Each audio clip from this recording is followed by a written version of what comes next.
Part 2. The Journey Across the Water.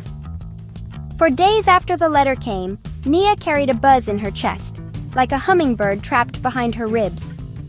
She woke up earlier than usual, made her bed neatly, and even brushed her teeth without being told. Every night she asked the same question. "Mummy, when we going to see Daddy?" Masha always gave the same answer, soft but cautious. "Soon, baby, soon." But soon was a tricky word. Sometimes soon meant tomorrow. Sometimes it meant never. Still, Nia believed. Because 6-year-olds are stubborn in the way that only pure hearts can be. Across the ocean, in a narrow Bronx apartment, Marcus Clark sat on his bed with that same letter trembling in his hand. He had written it weeks ago, but seeing Marcia's reply, her careful handwriting that curved like the roads of St. Mary, made his stomach twist. He'd left Jamaica 6 years ago in a blur of pride and pain. The arguments with Marcia had been sharp as cutlass blades, about money, about migration, about what kind of man he was trying to be. When his visa came through, he took the first flight out, convinced he'd come back once he made it. But New York had a way of swallowing dreams and spitting out tired men. He worked odd jobs, construction, deliveries, dishwashing, always promising himself he'd send more money next time, call more often, try harder. But shame builds walls higher than oceans. Now, 6 years later, he was looking at a photo his cousin had sent him. A bright-eyed little girl with his same stubborn jawline. His Nia. Back in Jamaica, Marcia spent her evenings at the travel agency, her hands trembling over papers she could barely afford to fill out. She didn't tell Nia the full cost of plane tickets or how many nights she'd have to scrub floors to make it happen. She just kept saying, "God go before us." When she finally told Nia they'd be flying to America, the little girl screamed so loud the neighbors thought someone had died. "Mummy, me going pon airplane?" she gasped. "Yes, baby." "Me going to see Daddy?" "Yes, baby." "And him go sing for me again?" Masha hesitated, then smiled. "Maybe him will." The weeks that followed were a blur of firsts. Nia got her first passport, her first suitcase, a pink one with cartoon stickers. She waved goodbye to Miss Lewis and the rooster who crowed too early. Even the sea seemed to hum a farewell tune. The day they left, the sky was wide and forgiving.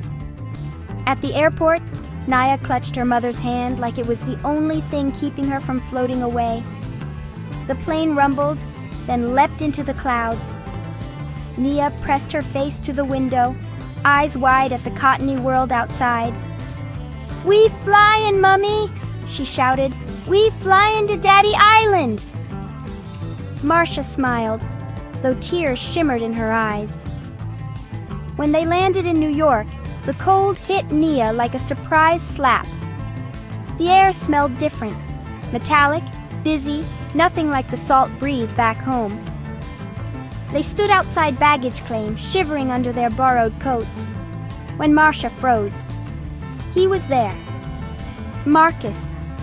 Taller, broader, older, but unmistakably him. He took a hesitant step forward. Marcia's hand tightened on Nia's shoulder. For a moment, nobody moved. The years between them stretched like a bridge built of silence.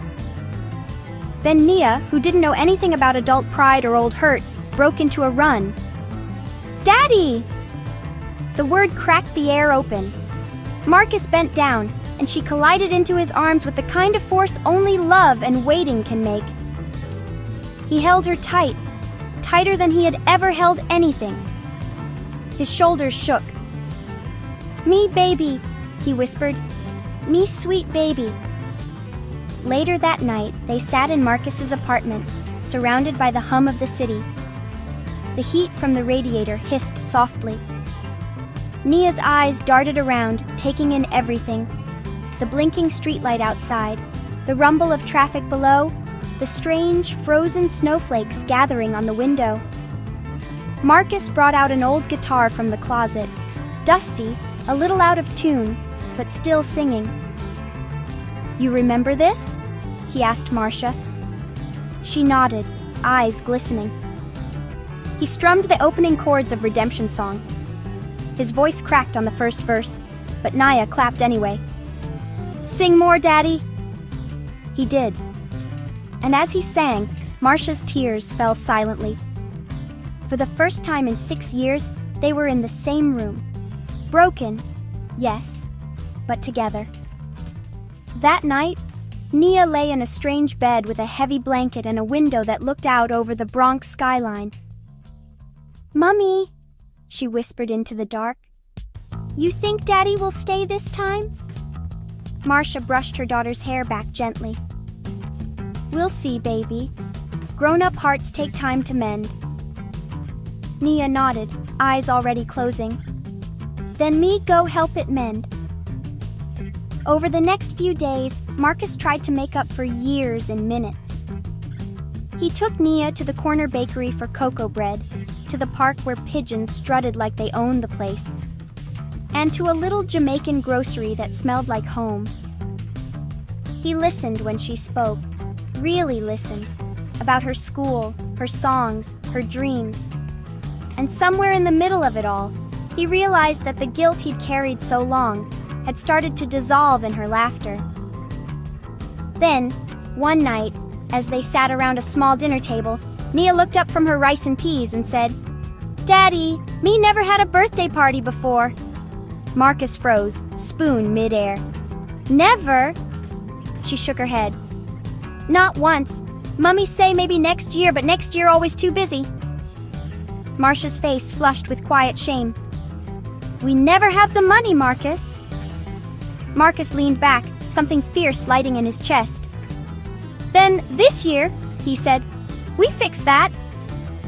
Nia's eyes widened. "You mean—" "Yes, princess.